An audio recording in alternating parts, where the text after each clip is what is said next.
guys, I'm sorry for the delay. We ended up switching to catch the announcement that I made, letting you guys know that the discussion that we just had will be posted tomorrow instead of live tonight. So on FootsDaKings channel, discussion with myself, FootsDaKing, and Zach from DoubleMove.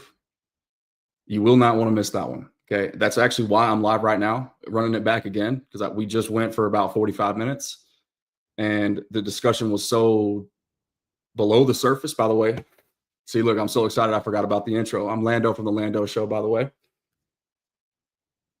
and this is Sports Below the Surface. Got Raymond and Ryan in the house, was really good. How we doing, gentlemen? Good to see y'all officially and eventually. You know, I said that I was going to be live at 9, so I apologize for that. But just know that the work was done. I didn't skip out. We pivoted a little bit. So tomorrow morning, I don't know when Foots is going to have it posted. Do not miss the discussion. And I'm telling you guys right now, especially at the very end, I'll kind of just tease a little bit about what we discussed. It's below the surface on Joe Milton. I'm telling you, when I say that, I mean it quite literally. Okay. Angles that I haven't heard yet that I would venture to say you ain't going to hear anywhere else about this move.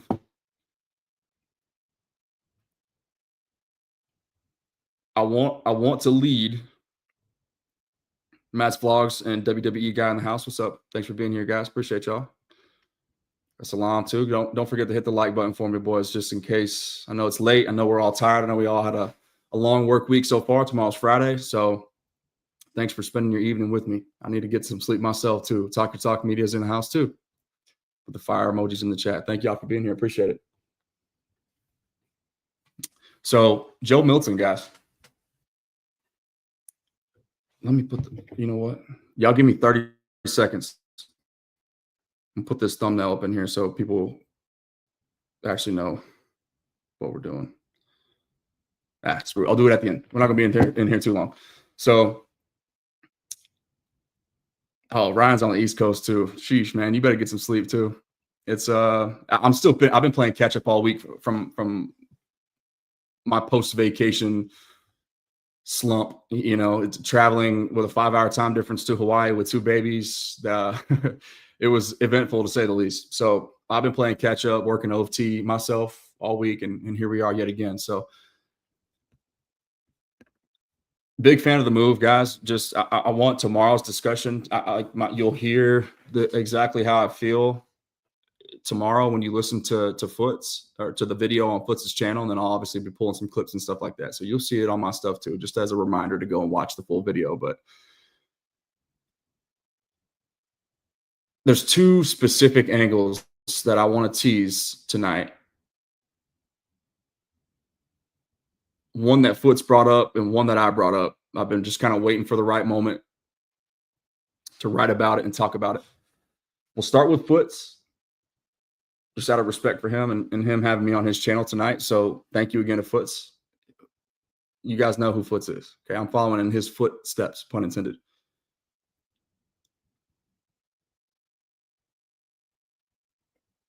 Patriots fans were not happy about this. Okay. The way that I want to tease it, Foots' angle, I'm just going to mention to you a couple other scenarios in recent history. Do you remember why people critiqued, slandered the Falcons' decision to select Michael Penix 8th overall, despite just paying Kirk Cousins whatever he got guaranteed, $100 million, whatever it was.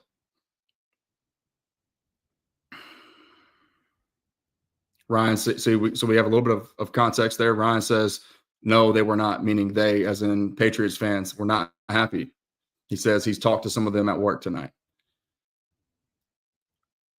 So I just want you guys to think outside the box. Why would they do this? Well, the guy who has as much upside as this dude does. And literally, like, we're talking strongest arm in the league. We're talking Cam Newton, like almost to the T, on the dot, height and weight. Bigger hands than Cam, not quite as explosive with the vertical jump and the broad jump, but every bit as elusive in the pocket. Okay.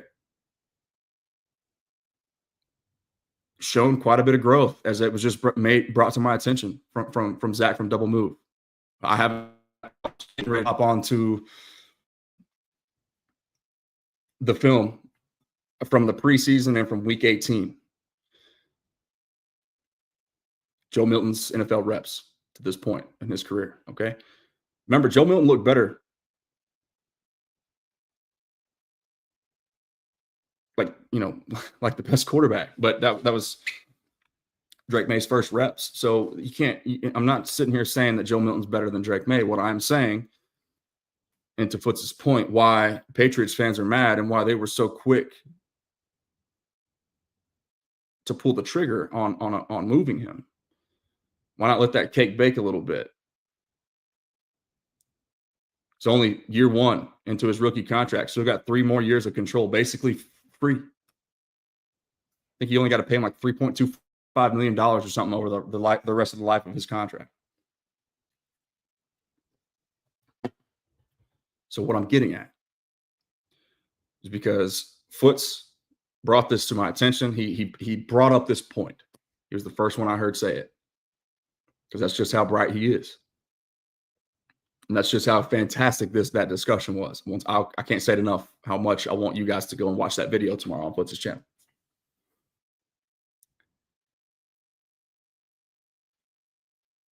I think the Patriots know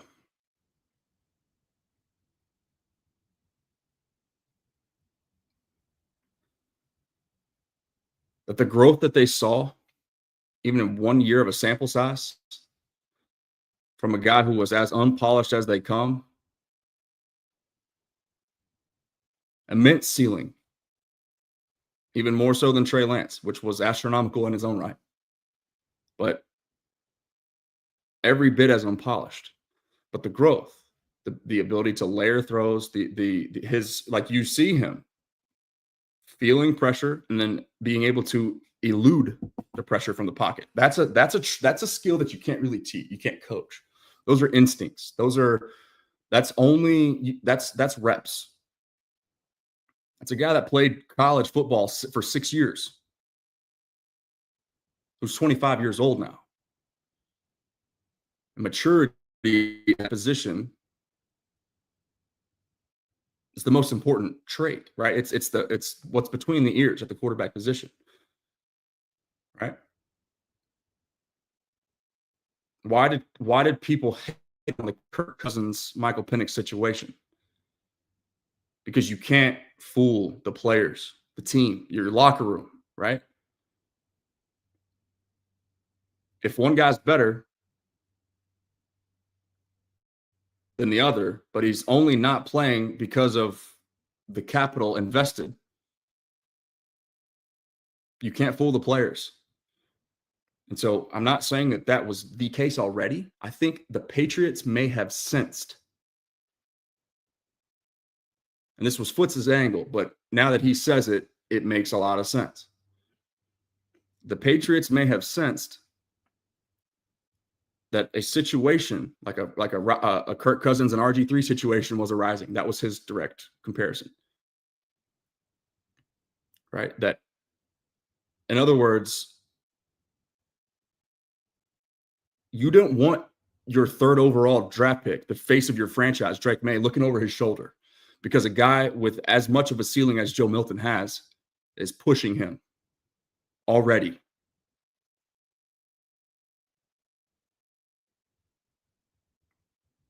And on top of that, did you know that they pretty much let Joe Milton select where he wanted to go?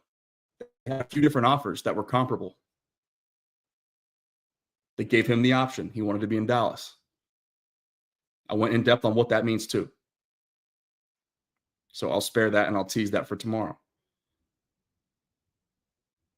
But why would they give so much respect to the point of allowing him to dictate? Maybe there was higher compensation. Zach mentioned that he heard that was a possibility. I don't know that to be true. I don't know that it's not true. But assume for a second that it is. And even if it's not, they still asked him, where would you like to go? As a 6th-round rookie? You didn't even, I mean, still a spring chicken, guys. He hasn't done anything. He's played in meaningful reps in one football game. He hasn't even had a start yet in a regular season. Drake May took the first drive in week 18. And I see you over there, WWE guy. Thank you. And I'll get to your comments here in a second.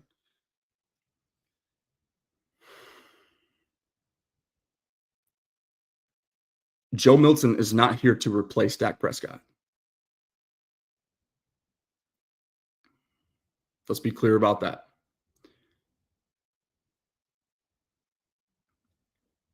But the skill sets of those two players, okay? One guy has all the physical tools in the world. Josh Allen, alien-like traits. Yes, and I said that intentionally, and I did not stutter. Go look back. I wrote about it today on CowboysCountry.com. Go look back at Josh Allen's overview, his draft profile, entering the league. First-round pick, yes, but wildly erratic. He was just an upside traits guy that had shown zero ability to deliver an accurate or anticipatory football. 55% completion, I want to say, throughout his college career. Now he's an MVP.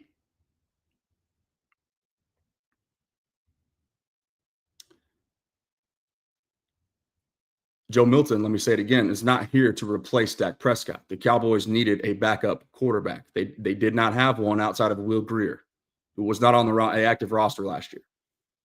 Okay, Brian Schottenheimer has the utmost respect for Will Grier, but let's be honest. And yes, this does create technically competition now for the quarterback 2 position. I expect that to be a battle, if you will. But Joe Milton is going to be the quarterback 2. Okay. That's exactly what I'm saying, WWE guy. And like I said, it's easy to, I wouldn't blame you. If you're sitting there right now, you're watching this video and you just say Kool-Aid. Okay. But then go watch all of the rest of my work, right? I'm 50-50 probably since 2 off seasons ago, post-mortem of the Packer game, the Packer playoff game. I've been one of the loudest about critiquing and pointing the finger at this franchise whenever I feel that they deserve that. Go look at all my thumbnails. You'll see it. Liar with Jerry Jones on the face. All kinds of, provocative headlines that are indictments against the owner or the ownership, right? Front office, whatever. This move here,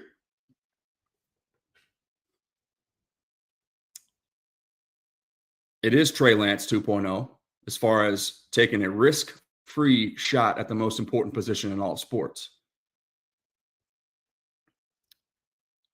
You might look at just the compensation and say, oh, man, it's 2 rounds that they backed up. They lost 2 rounds of space to get them. No, that's actually not true. A 5th and a 7th. It sounds like 2 rounds of distance between draft selections this year. But if you do the math on the actual picks and where they fall in those respective rounds, the Cowboys just slide back 46 slots. So it's really only a round and a half. It's not even 2 full rounds.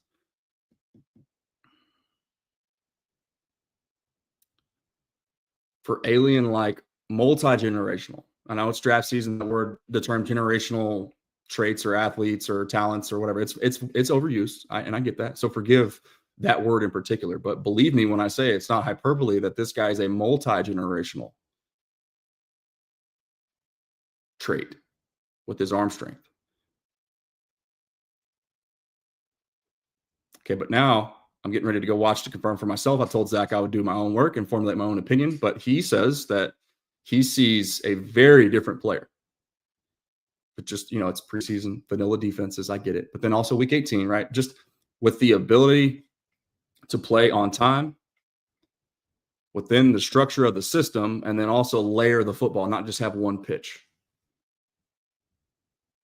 More than a fastball. Zach was saying, I saw a changeup. Or because I mentioned you got to have that. You got to, if you're coming out of the bullpen in the back, the back half of the game, 7, 8, 9, you can't win with just one pitch. You got to show at least 2. But ideally, you got to be able to command 3. And Zach, to keep a long story short, he just said, I saw a changeup. And that's the most overly simplistic way that I can put it without spilling the beans too much.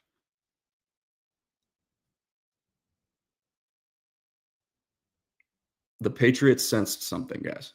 That's point number 1 that I want to make and that I want to end on right there. All right. To allow a guy that you didn't have that much draft capital invested in already. This is a championship organization, by the way. This is not the Raiders the Raiders have championships too. This is not insert your favorite team to hate here. Okay. This is like we're talking about the dynasty of the 2000s here. A franchise that only knows championships still. Giving a 6th-round rookie even the bare minimum respect to even think about uttering the words or the phrase, hey, man, just out of curiosity, where would you like to go? Where would you prefer we send you? You got to have a pretty good relationship with the front office, especially with the new coaching staff who doesn't even know you. This Vrabel staff, they didn't draft Joe Milton. That's another factor and must be considered and acknowledged.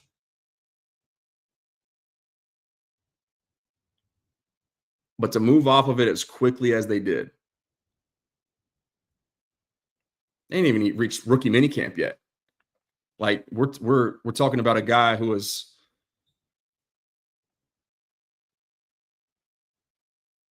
basically still a rookie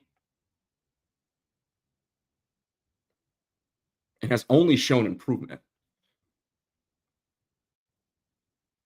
And in my opinion, enough for them to sense something to the tune that they do not want their 3rd overall pick sweating every time he walks into the locker room or makes a mistake. Because you cannot fool the players. All right, number 2.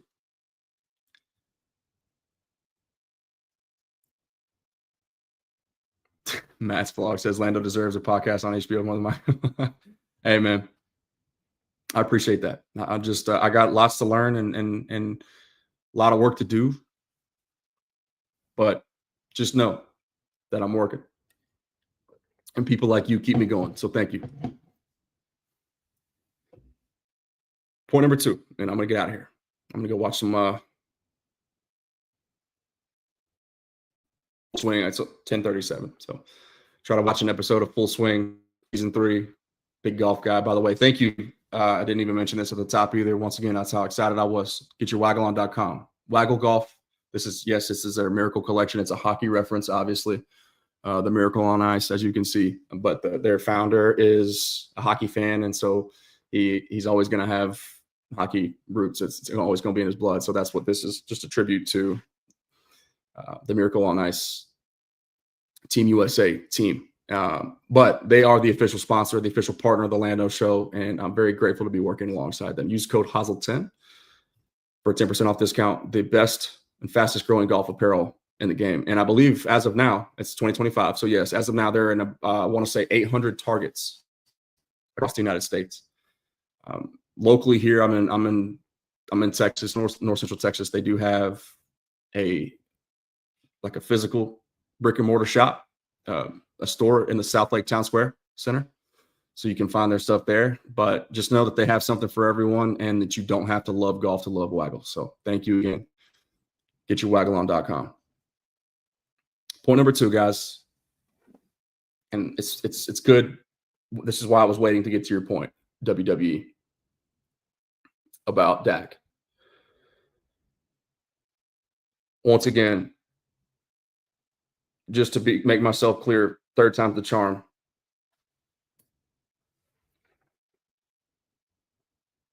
Dak Prescott is in no way, shape, or form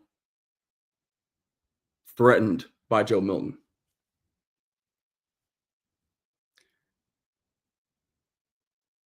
But 2028, if you go back and you watch the recently viral Todd France clip about him speaking candidly about the way that Dak's current contract extension played out and went down, there's a soundbite in there where they reference, you know what, I'm going to go ahead and play it. Screw it. Sit tight for 45 seconds, guys, if that. If I get a copyright strike, it's worth it. It don't matter. Just know that I love y'all. Okay?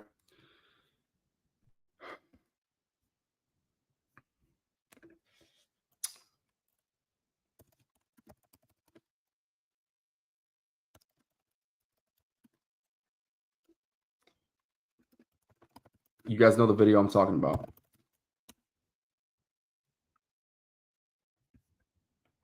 Here we go. Enjoy.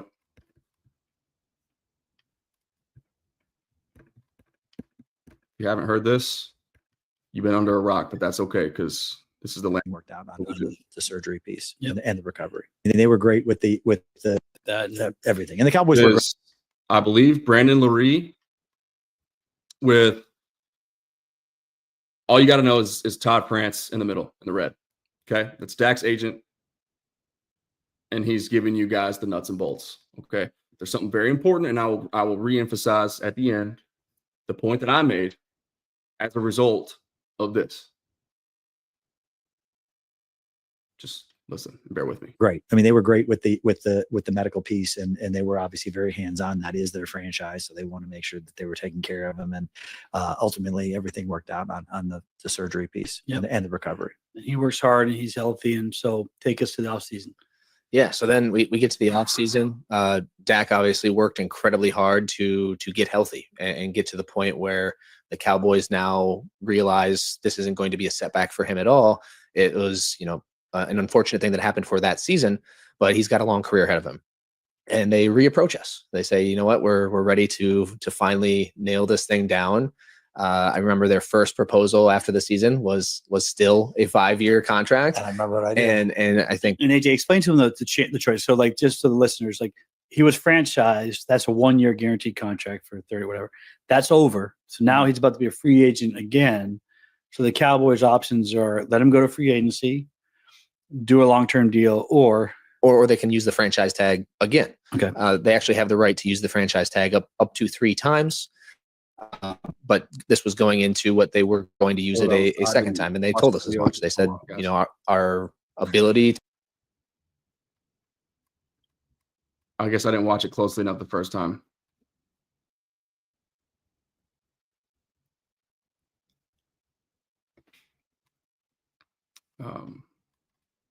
We'll just to tag him a second time is on the table, but we'd like to actually try to get this thing done. We're tired of talking about it for the last 2+ years.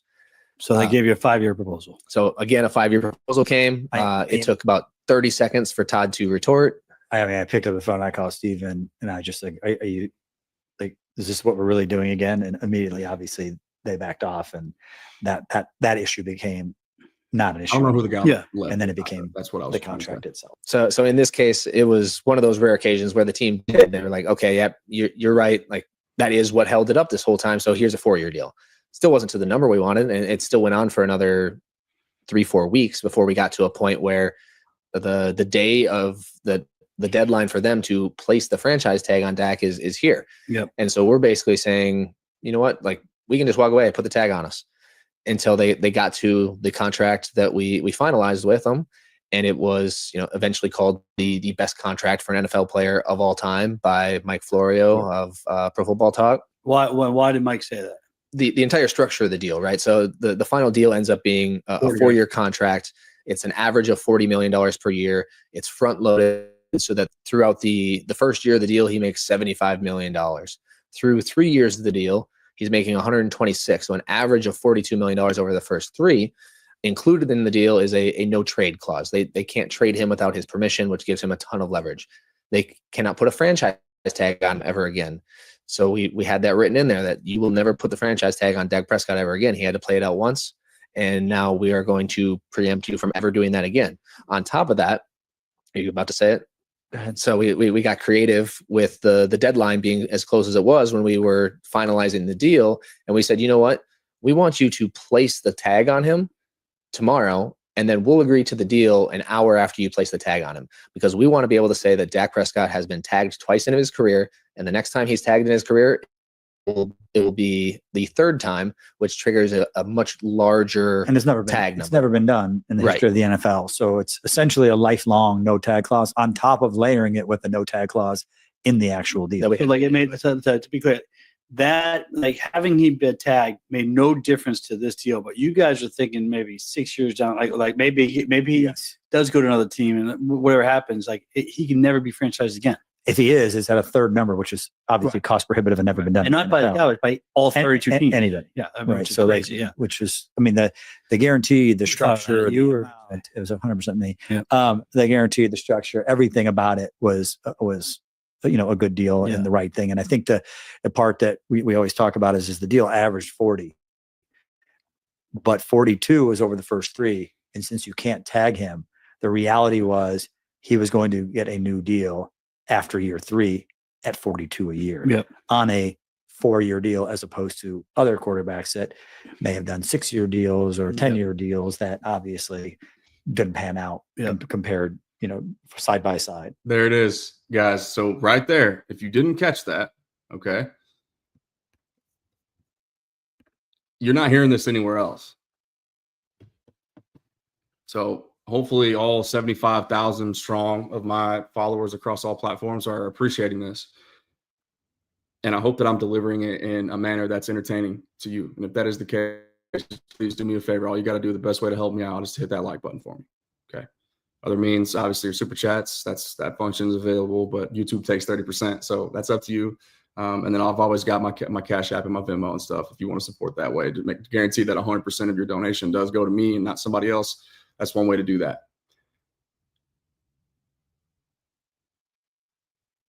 Dak Prescott, his 4-year extension put him on a 5-year contract, right? So he was, let's just pull that up. I want to make sure everybody's on the same page always, okay? Lando Show, Sports Below the Surface, the truth for the true fan. That's you guys. So I'm here for you. Let me show y'all something, okay?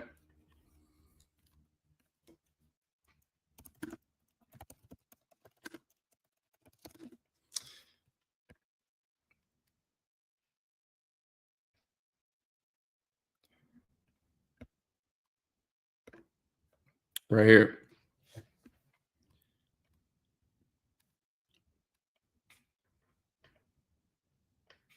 So the extension occurred in 2024, just before the start of that season, right? But he was still under contract for that season. That new deal became a 5-year contract, a 4-year extension that became a 5-year contract, okay? Hopefully you guys understand why that is the way that it is. The existing contract doesn't just go away. It's called an extension for a reason, because it's extending on top of the one that you were previously on.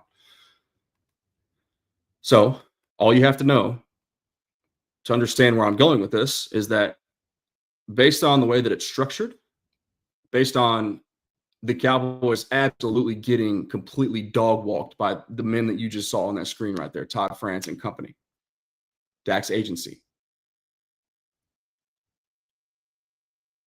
They can't tag him again.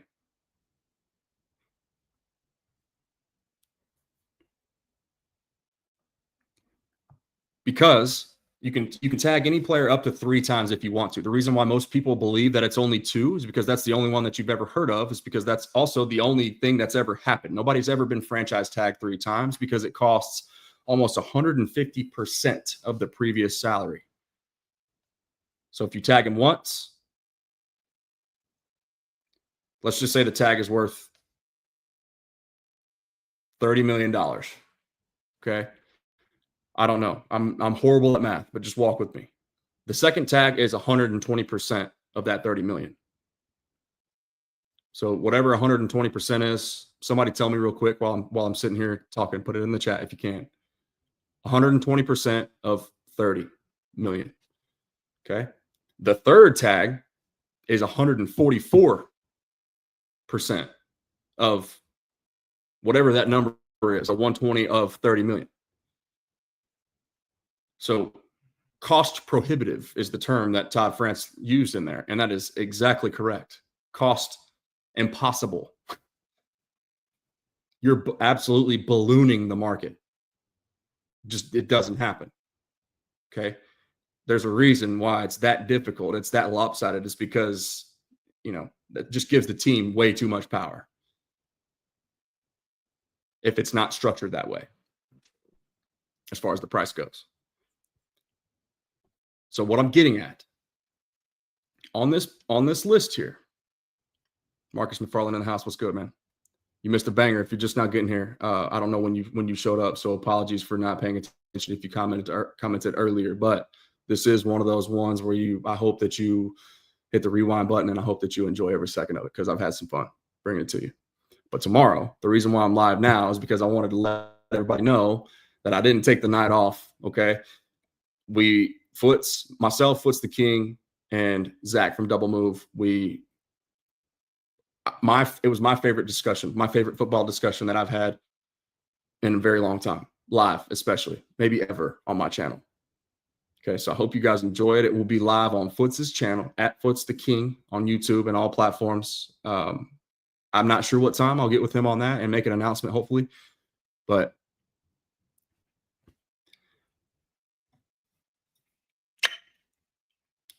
some point tomorrow, okay? And he said tomorrow morning. So that'll be my guess. Just be on the lookout. He's East Coast, so if you're Central Time, look between 8 and 11 a.m., and it'll probably be up there.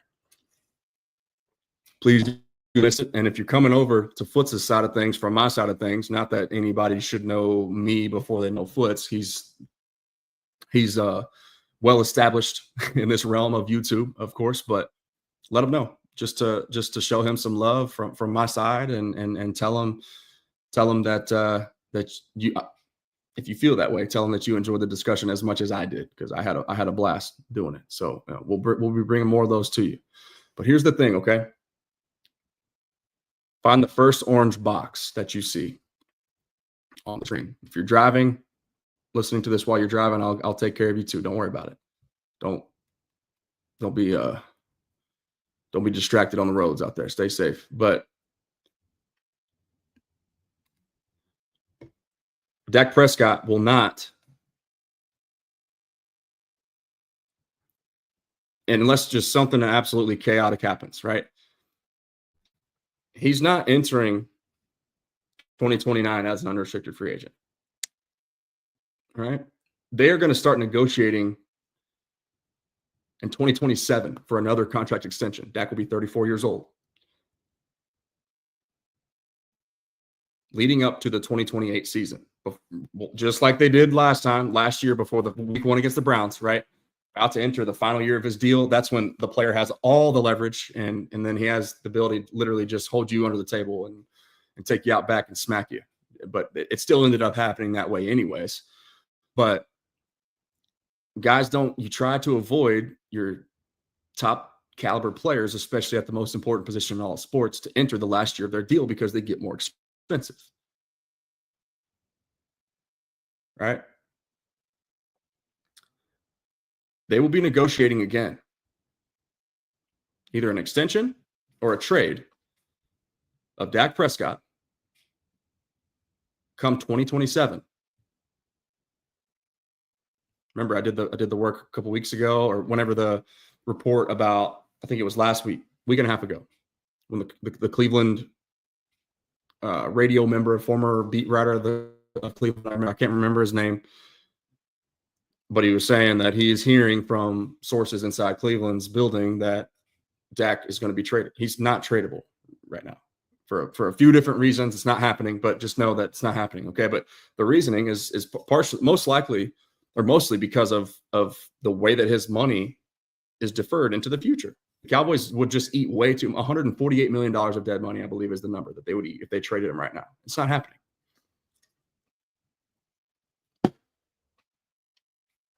But if they trade him in 2027, so if you look at your screen, unless you're driving, don't look at your screen if you're driving. Look at the dead cap figure in 2027 relative to 24, 25, 26.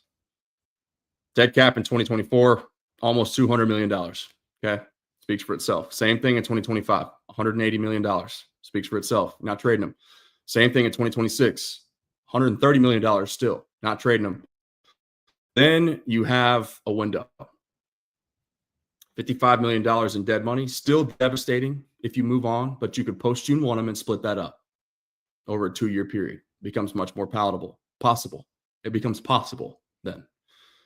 Okay.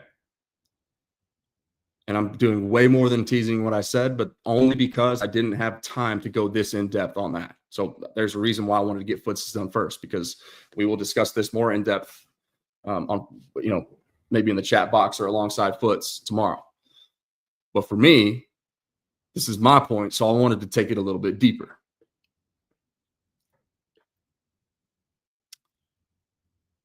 Joe Milton becomes an unrestricted free agent after 2027 as well. So leading into that 2028 year, when Dak and his agency would once again be negotiating, or the Cowboys would be working with Dak because he has a no trade clause to trade him, right? They would say, Dak, where you want to go?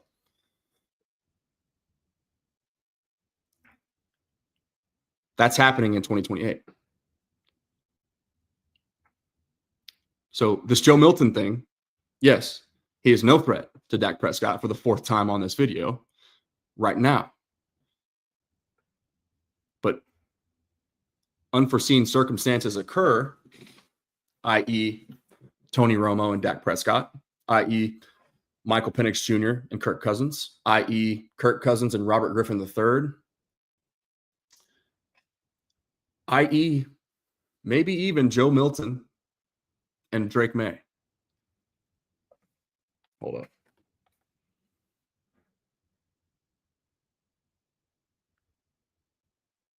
Things happen.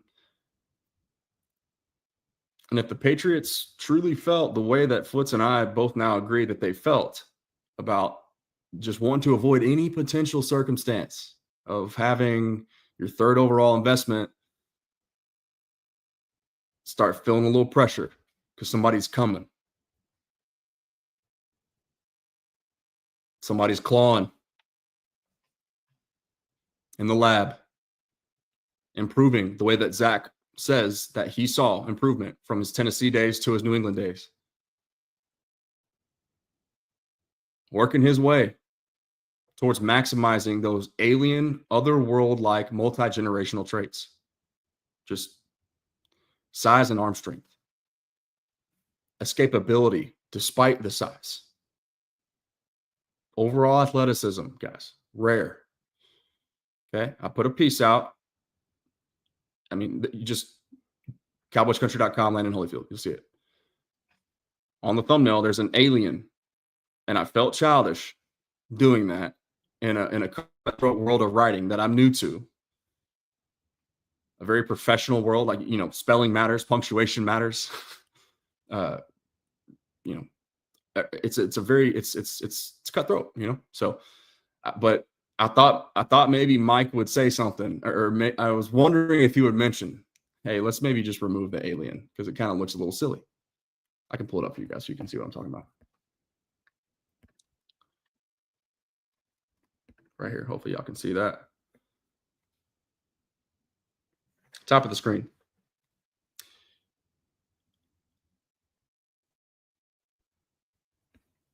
And thank you, Ryan, for the reminder. Appreciate you, man. If you haven't liked the video yet, please do so now. I agree. That's the best way to help me out. Best, easiest, and cheapest, actually.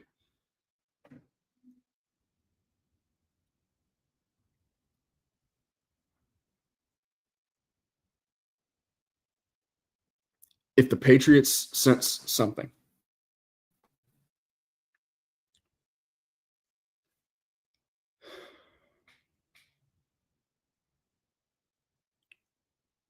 then maybe, just maybe, there's a real world where, although Joe Milton is not a threat to Dak Prescott now, maybe he will be come 2028. That's best case scenario here. A risk-free shot at the most important position in all sports. You want to have options. You want to have insurance. You want to have upside. The Cowboys now officially have all three of those. They have an option, they have insurance, and they have significant upside. I hope people understand like how rare of a talent this guy is, just with the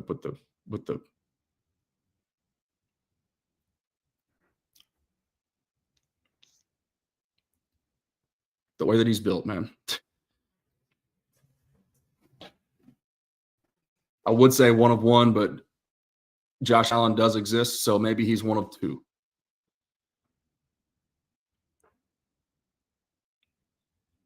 Dak Prescott.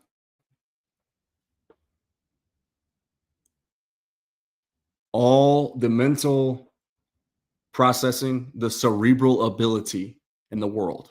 That's how a guy like him is where he is in his career as far as respect across the league, as reflected in his bank account, as reflected by Walter Payton Man of the Year award, as reflected by his 2 different time MVP caliber candidacy seasons, as reflected by the C on his chest.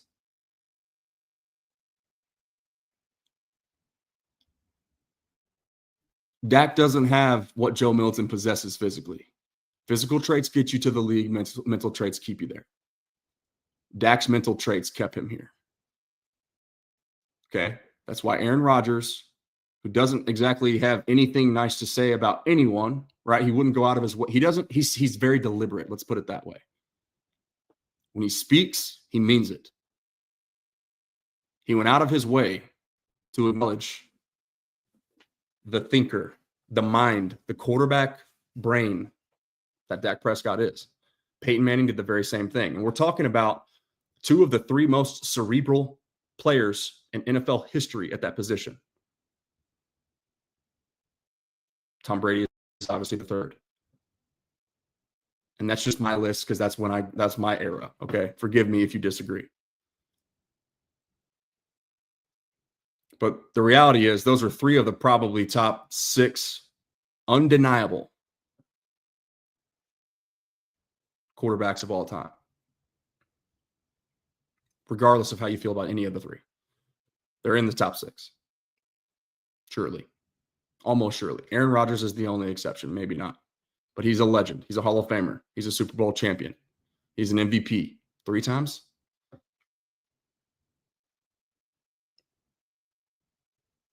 They don't just say those things for nothing. That is a rare brotherhood, a rare fraternity in general to start. An NFL starting quarterback, much less being one considered in the rarefied air that those men in particular, amongst many other experts in this industry, have listed Dak Prescott. Okay. I say that so emphatically and so in depth to just solely because of what I know about how half of this fan base feels about him.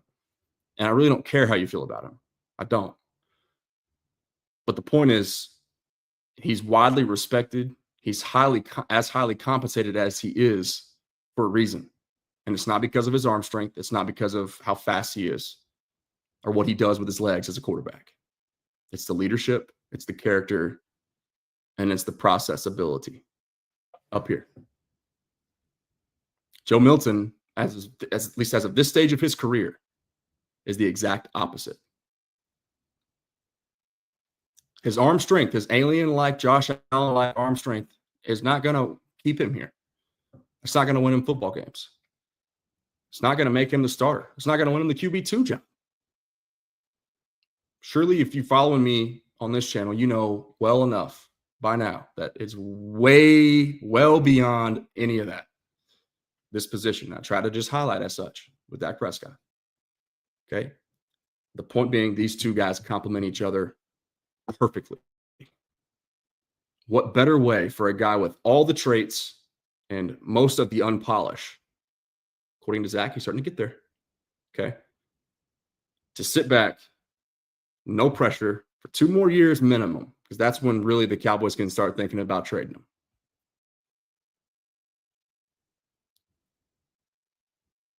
Perfect world scenario, like, Joe Milton, his perfect scenario for him, best case for Joe and the Cowboys.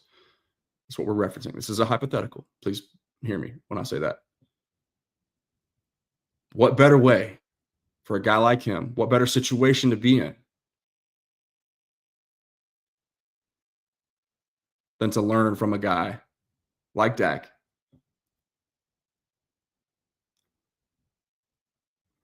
who has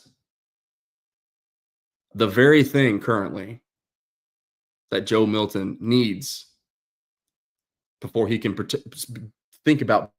Okay, this is calculated on so many different levels, and that's why that it's a round of applause for this front office. Once again, I know it's not popular to say any nice things about them as of this current point, but Patriots fans are pissed.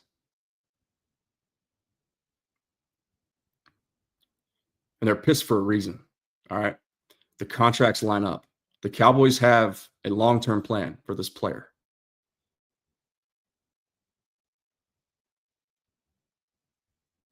And come 2028, best case scenario for Joe Milton, at the very least, they have a very tough decision to make.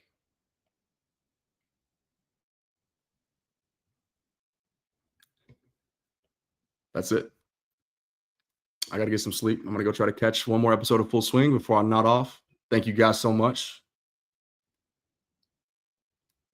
This has been the Lando Show, Sports Below the Surface. I hope that you have enjoyed. And if you have, and you're not currently subscribed, please do so. Please hit the like button. And remember, you're always forgiven. You're never forsaken. Prayer changes things, and the war is already won. Love y'all.